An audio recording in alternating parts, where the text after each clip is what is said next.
Bonjour, c'est la Minute Business de Dominique Lemal, mentor pour entrepreneurs et chefs d'entreprise. Il vous partage ici ses meilleurs conseils qu'il a récoltés lors de ses 1000 accompagnements de dirigeants. Des contenus de grande valeur pour vous permettre de devenir des dirigeants à succès.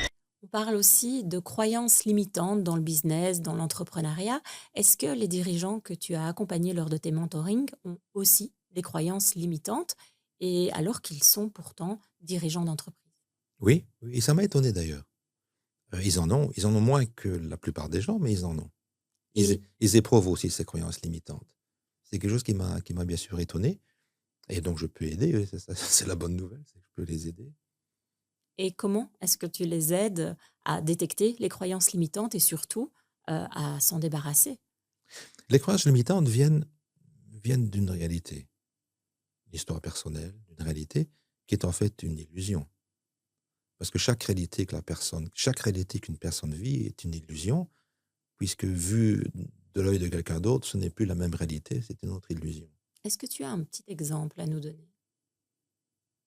L'exemple le plus flagrant que je vois circuler, sur les réseaux un peu partout, c'est de penser que les ressources sont finies.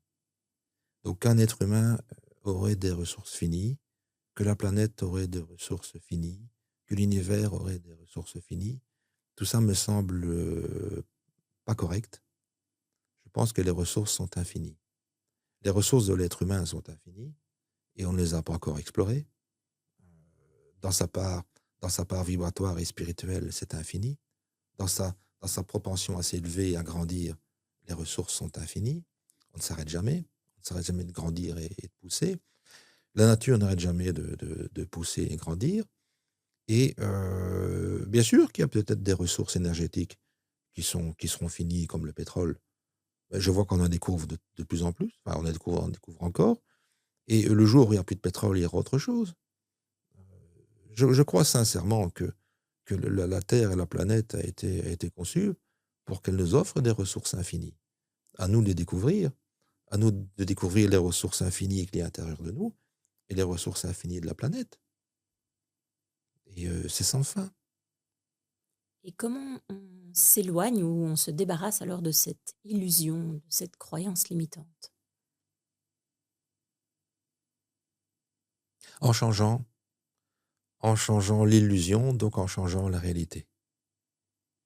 Si je crois à une illusion, il suffit de croire à son contraire ou à une autre. Et donc, si je change d'illusion, donc je change de réalité, donc je change de croyance. C'est aussi un exercice mental à pratiquer, Bien un sûr, oui, apprentissage? oui, tu as raison, c'est un exercice mental. Revenons sur les ressources finies et infinies. Si je considère que l'être humain a des ressources infinies, j'ai une confiance incroyable en lui. Il peut faire de grandes choses, mentalement, spirituellement, intellectuellement, et aussi avec le cœur, il peut faire des choses étonnantes. Et si je pense que le monde a des ressources infinies, que la Terre a des ressources infinies, eh bien je me mets en avant, j'essaie de trouver des solutions pour qu'on sorte de tout ça. Alors, je suis évidemment pour un monde qui est moins pollué. Je suis pour un meilleur respect de la nature, de ce qu'on nous a confié. Euh, C'est un patrimoine qu'il faut gérer en bon père de famille, ce qu'on ne fait pas. Donc ça c'est essentiel et je pense que c'est essentiel de gérer ce qui est en disposition. Mais je crois que les ressources sont infinies. Et dès que le moment où on a ça en tête, on va découvrir plein de choses. On va découvrir des choses qu'on ne mesure absolument pas aujourd'hui. Si on prend l'électricité, est-ce que des gens du Moyen Âge auraient un jour imaginé l'importance de la force électrique dans le quotidien des gens? Les autos, les machines, la lumière, enfin, pour eux, c'était quelque chose d'inconcevable. Si pour eux, la ressource finie, c'était la bougie, ou la force du cheval, ouais. Heureusement que des êtres humains, à un moment donné, se sont rendus compte qu'il y avait des ressources infinies et qu'on a inventé la vapeur, enfin, la force de la vapeur.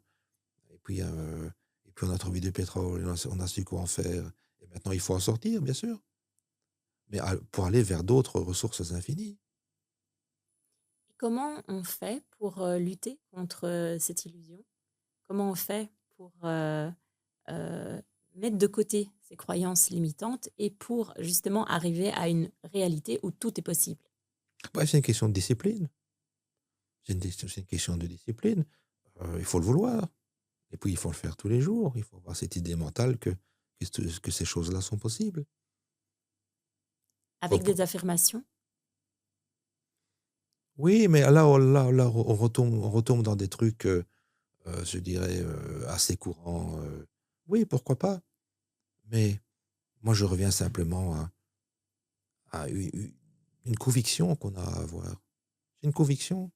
C'est une conviction que l'être humain est infini et que les ressources de l'univers sont infinies. Et à ce moment-là, on peut trouver beaucoup, beaucoup de choses. Et ça s'applique à tous les domaines de la vie? Ah, je pense que oui. Je pense que ça s'applique à tous les domaines de la vie, bien sûr. Quel que soit votre projet, écoutez-vous. Quelle que soit votre décision, sentez-vous libéré. Osez, faites-le et faites-le dans la joie.